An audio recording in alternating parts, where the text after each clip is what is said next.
The cry in the dark, the crystalline spires of Kithara Mining Colony 7 gleamed like frozen starlight against the purple sky of Zarian Prime.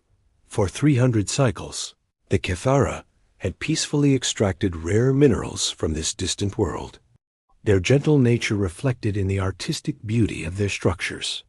Each building was grown rather than built, shaped by their natural ability to manipulate crystal formations into homes, workshops, and gardens that sparkled in the alien sun. Elder Zephyrus stood at the highest observation deck, his translucent blue form shimmering with anxiety. The Kithara were beings of pure silicon and light, evolved on a world where violence was unknown. They had spread across the galaxy not as conquerors, but as gardeners, establishing mining colonies that doubled as works of art.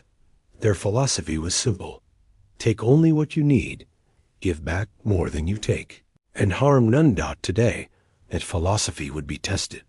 Elder, called Lyrian from the communication center, her voice carrying the harmonic frequencies that all Kithara used to speak. The scanners detect 12 ships approaching. They are not responding to our greeting signals. Zephyrus felt his crystalline heart grow cold. The Kithara had no enemies. They traded freely with all species, asked for nothing but peaceful coexistence, and had never raised a weapon against another being. Who could want to harm them? His question was answered when the first plasma blast struck the outer mining facility. The beautiful crystal structure that had taken 50 cycles to grow was vaporized in seconds. The blast's energy wave knocked several Kithara to the ground, their forms flickering as they struggled to maintain cohesion. By the great crystal, Zephyrus whispered, they mean to destroy us. The attacking ships were sleek, black vessels bearing the red star symbol of the Vex Consortium. The Vex were raiders and slavers who traveled the outer rim looking for easy targets. They had clearly decided that a peaceful mining colony would offer no resistance. They were right. The Kithara had no weapons, no shields, no military doctrine. They were artists and miners, philosophers and gardeners.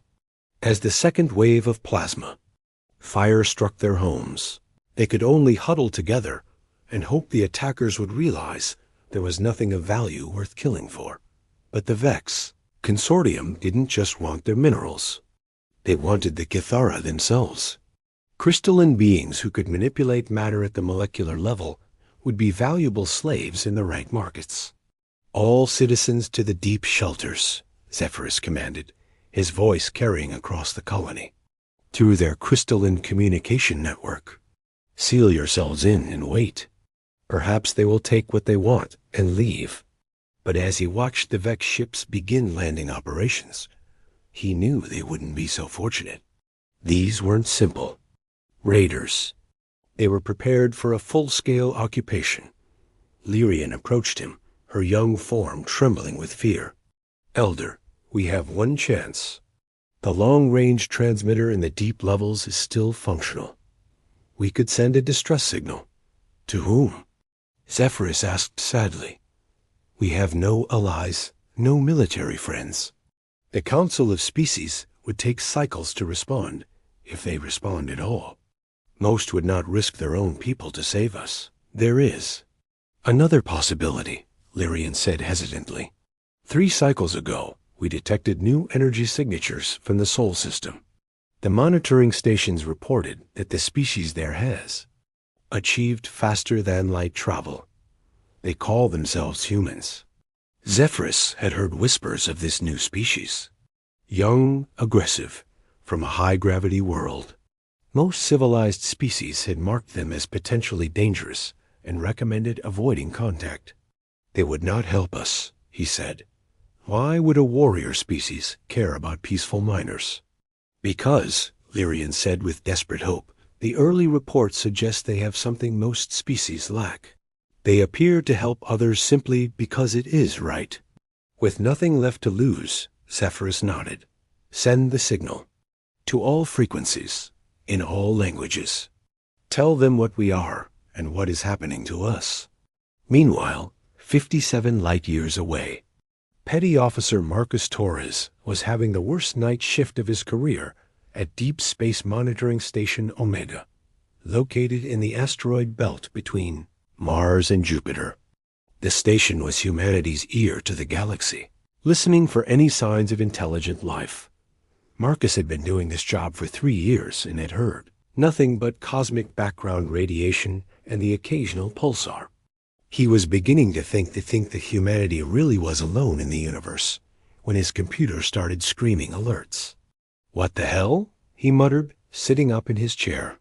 The signal was coming in on multiple frequencies simultaneously, and his translation software was going crazy, trying to process what appeared to be dozens of different languages as the computer worked. Words began appearing on his screen. To any who received this message, "We are the Kithara of Colony 7. We are under attack. We are a peaceful people. We have no weapons. They are killing us, please, anyone, help us." Marcus stared at the screen in shock. First contact. And it was a cry for help. He grabbed his communicator. "Commander Walsh to the communication center immediately. Priority, Alpha. We have a situation."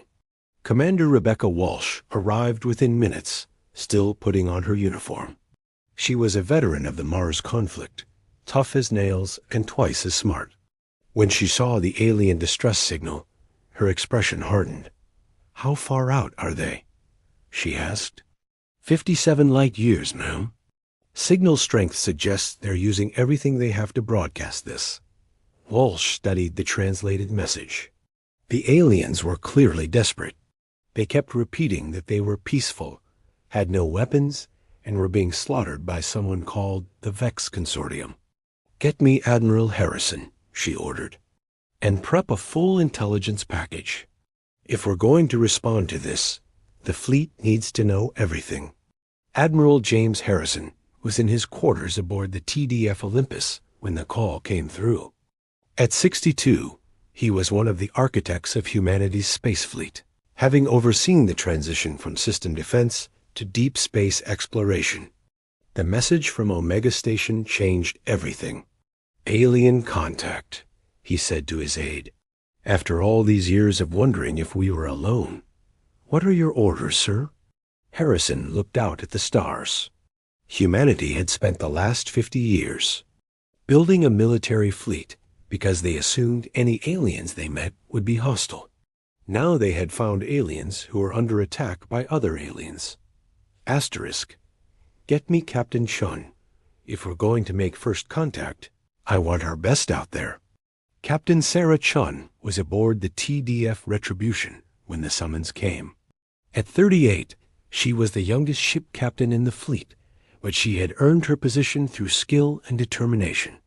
The Retribution was humanity's most advanced warship, built with lessons learned from decades of conflict and armed with weapons that could crack planets. "Captain Chun reporting, Admiral," she said as Harrison's image appeared on her screen. "Sarah, I'm about to give you the most important mission in human history. We've received a distress signal from an alien species under attack. I'm sending you the full briefing now." Chun reviewed the data quickly. The Kithara seemed to be exactly what they claimed: peaceful miners with no military capability. The Vex Consortium appeared to be raiders and slavers. It was a clear case of predators attacking prey. "What are my orders, sir?" "Take the Retribution, the Defiant, and the Hercules. Get to that colony and assess the situation. If these Kithara are really under attack by slavers, you are authorized to intervene." Chun felt a chill of excitement and fear. Humanity's first contact with aliens, and it would be at the point of a gun. "Rules of engagement, sir. Protect the innocent, Captain. Show them what humanity stands for." Within 4 hours, the small fleet was racing through hyperspace toward Zirian Prime.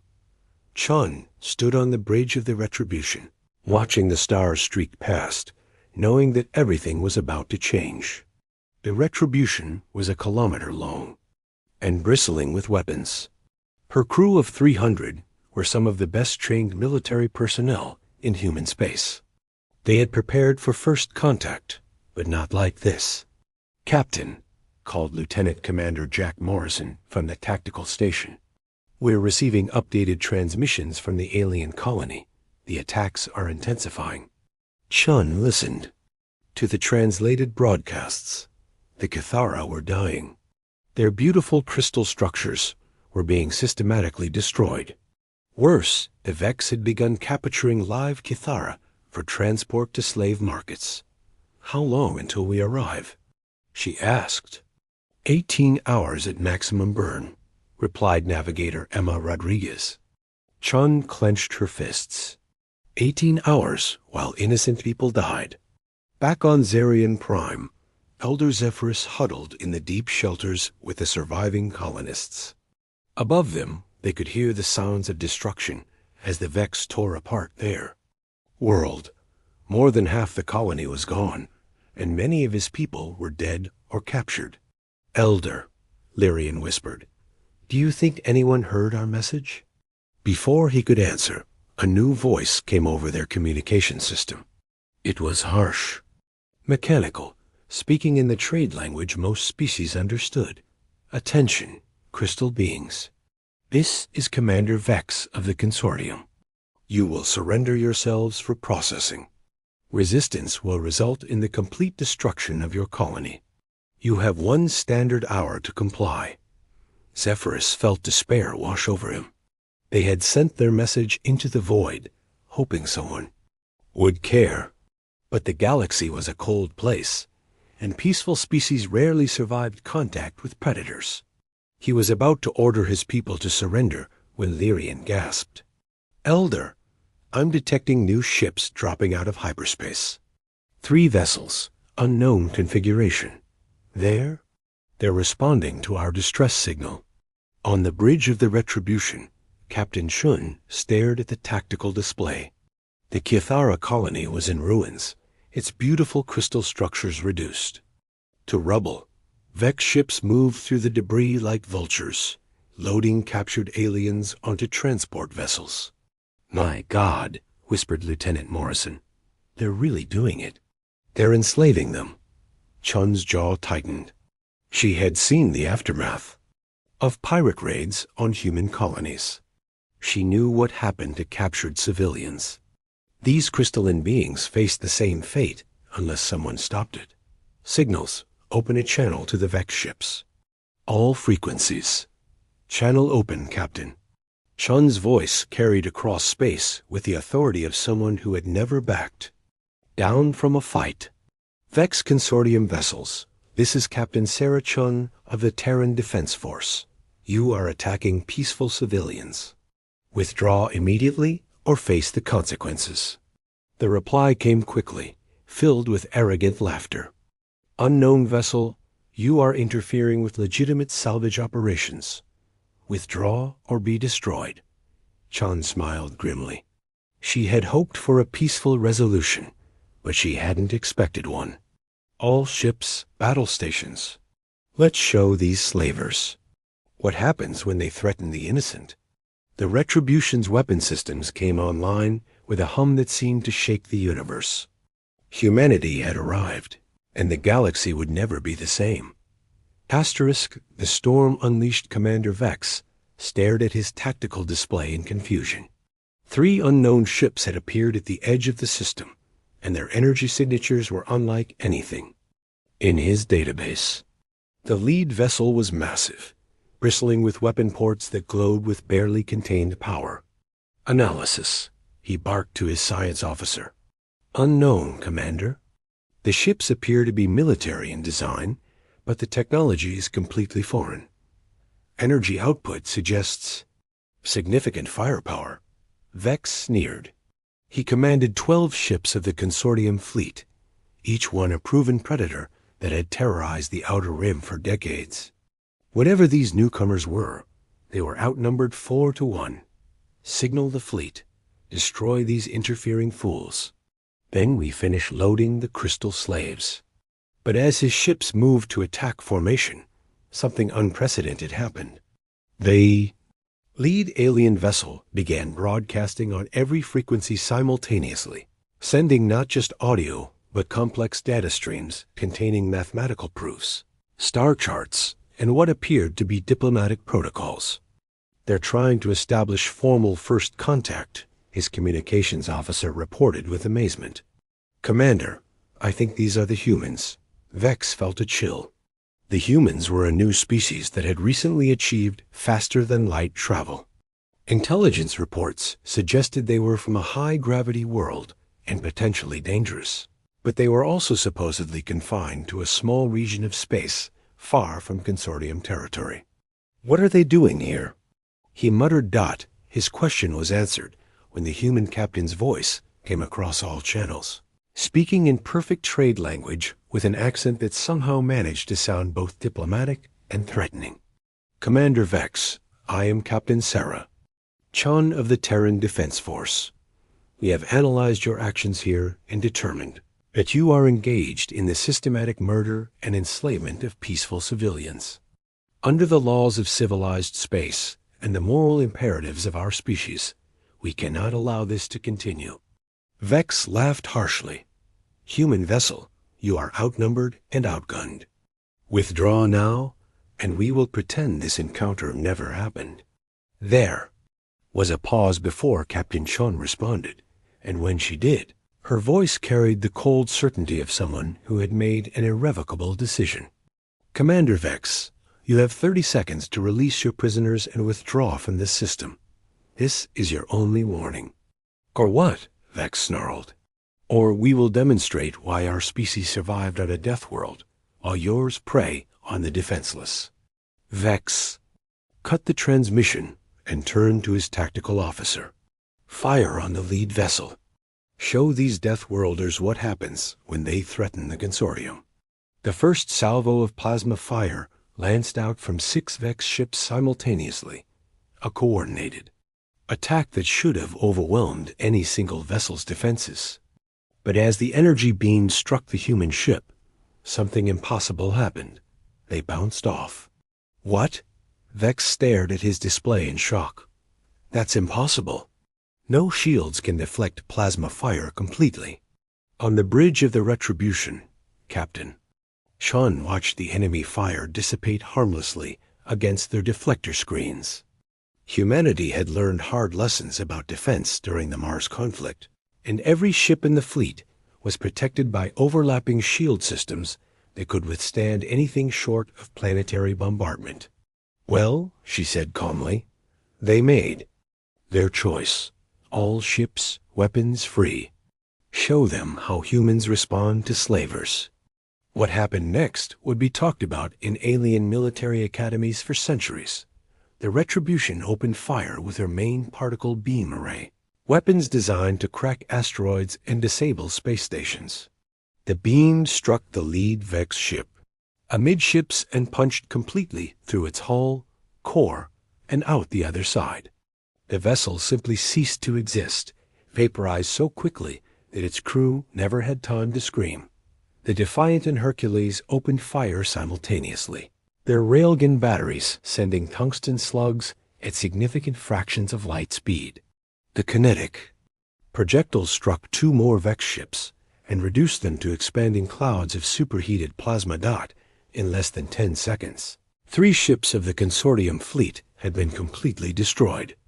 "Impossible," Vex whispered. "No one has weapons that powerful." But the humans were just getting started. The Retribution launched a spread of hunter-killer missiles, each one equipped with an AI brain and enough explosive power to level a city. The missiles weaved through space like living things, dodging defensive fire and seeking their targets with relentless precision. The Vex ships tried to run. They were fast, built for hit-and-run attacks on defenseless targets. But they had never faced an enemy that had been forged in the crucible of interplanetary warfare. "Target the slave ships first," Chun ordered. "Don't let them escape with prisoners." Lieutenant Commander Morrison coordinated the attack with cold efficiency. Each human ship was equipped with quantum targeting computers that could track dozens of targets simultaneously. As the Vex fleet scattered, The humans picked them off one by one with surgical precision. One Vex transport tried to use captured Kithara as human shields, positioning the alien prisoners between itself and the human weapons. Captain Chun's response was swift and merciless. A precision strike from the Retribution's laser array severed the ship's engines while leaving the prisoner compartment intact. The crippled vessel drifted helplessly as human boarding shuttles moved in for rescue operations. Within 20 minutes, the entire Vex Consortium fleet was either destroyed or disabled. Commander Vex himself found his flagship surrounded by human vessels, his weapon systems offline and his engines dead. "This is impossible," he transmitted desperately. "What kind of species are you?" Captain Chun's reply was cold as space itself. "We are the species that doesn't let bullies hurt the innocent. Prepare to be boarded." The human boarding teams were something from the Vex's worst nightmares. Encased in powered armor that made them look like mechanical demons, the humans moved through the ship with terrifying efficiency. They secured the Vex crew without killing them, but their weapons and equipment were clearly designed for maximum lethality. Sergeant Maria Santos led the boarding team onto the Vex flagship. At 1.8 meters tall and built like a fortress, she was typical of human military personnel. The low-gravity Vex crew cowered before her as she and her team secured the ship. "Prisoners secured, Captain," she reported. "These guys fold pretty quick when they can't pick on defenseless civilians." But the most important work was happening on the planet's surface.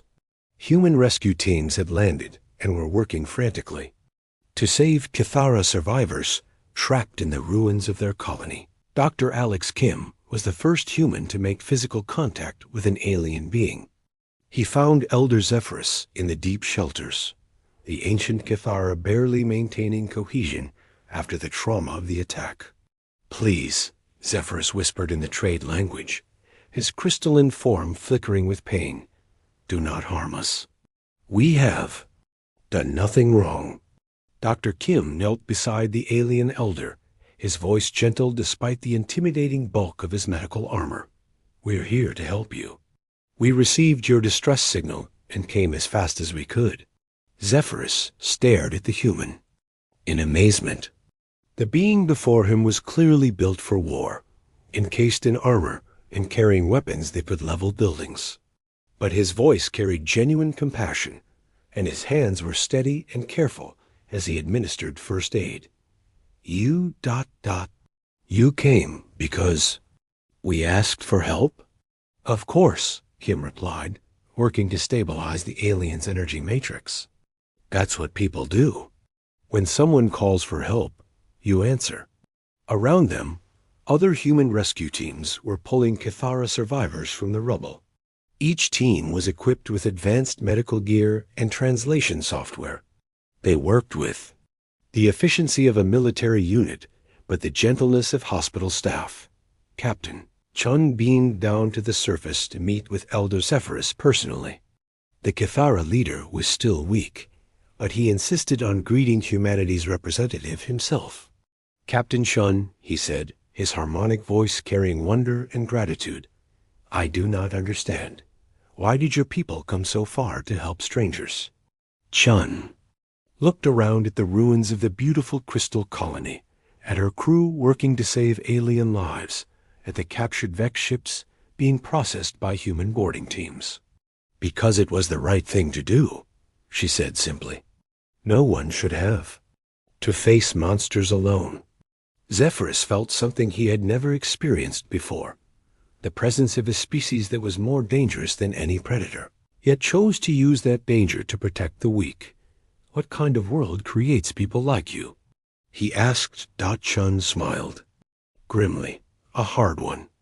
Earth taught us that the universe is dangerous, and that strength without compassion is just another form of evil.